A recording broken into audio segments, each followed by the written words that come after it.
দেশনেত্রী বেগম খালেদা জিয়ার আজকের এই শোকাহত দিনে পুরো জাতি শোকাহত, আমাদের দলীয় নেতাকর্মীরাও শোকাহত।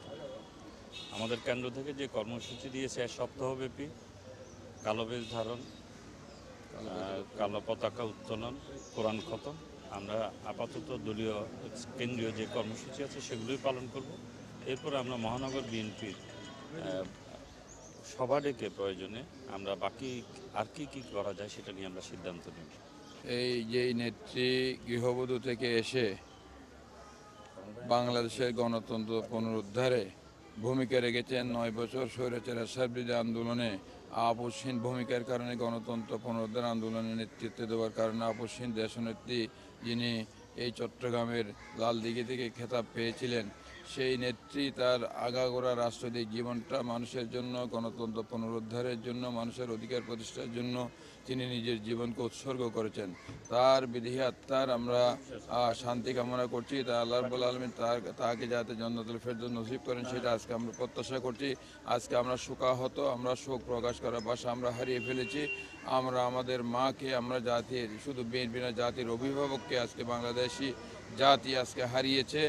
আমরা দেশনেত্রী বেগম খালেদা জিয়ার যে আপসহীন নেতৃত্ব এবং তার ত্যাগের যে মহিমা, সেই মহিমাকে ধারণ করে আমরা যাতে এগিয়ে যেতে পারে আগামীর সুন্দর মানবিক বাংলাদেশ বিনির্মাণের সেই প্রত্যাশা আজকে আমরা এই দিনে করি। কান্নার অনেক ইতিহাস, এটা আপনাকে কীভাবে বোঝাবো।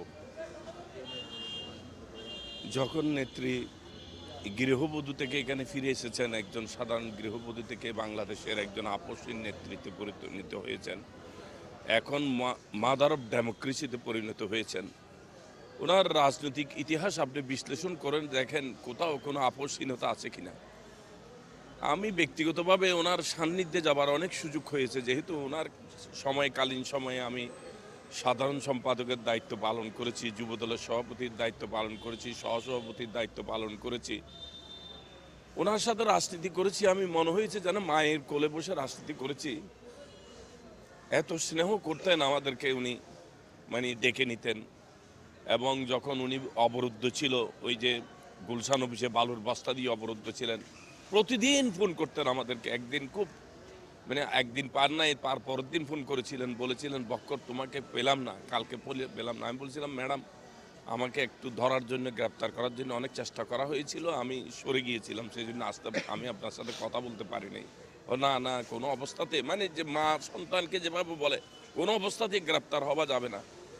এই যে একজন আপসহীন নেত্রী, আপনি ইতিহাস দেখেন, উনি শুরু থেকেই এরশাদ বলেন, হাসিনা বলেন, আরও যারা মাফিয়া এসেছে, সর্বশেষ মাফিয়া হাসিনা, কারোর সাথে কি 111 বলেন, উনি তো চেষ্টা করলে ক্ষমতায় যেতে পারতেন 111-এর সময়, কিন্তু তখনও আপোষ করে নাই। ওনার সর্বশেষ শেখ হাসিনা তো আছে, এই যে 16-17 বছরের আন্দোলন শুরু করেছেন যিনি, বালুর বস্তা দিয়ে যাকে অবরুদ্ধ করা রাখা হয়েছে, যেটা জুলাই আগস্ট সৃষ্টি হয়েছে, এটাকে একদিনে হয় নাই, ওনার নেতৃত্বেই শুরু হয়েছে। এই 16-17 বছরের আন্দোলন ধারাবাহিকতায় পরবর্তী পর্যায়ে আমাদের নেতা তারেক রহমান, উনি বিদেশ থেকে নেতৃত্ব দিয়েছেন, তারপর জুলাই আগস্ট সৃষ্টি হয়েছে। কিন্তু উনি যদি আপোষ করতেন, তাহলে বিদেশে গিয়ে ভালো চিকিৎসা নিতে পারতেন। সেই ক্ষেত্রেও কোনো আপোষ করে নাই, মৃত্যুকে বরণ করে নিয়েছেন। দেশের স্বার্থে, জনগণের স্বার্থে, গণতন্ত্রের জন্য, আইনের শাসনের জন্য, বাংলাদেশে একটি মুক্ত স্বাধীন ভোটের জন্য লড়াই করে উনি পৃথিবী থেকে বিদায় নিয়েছেন।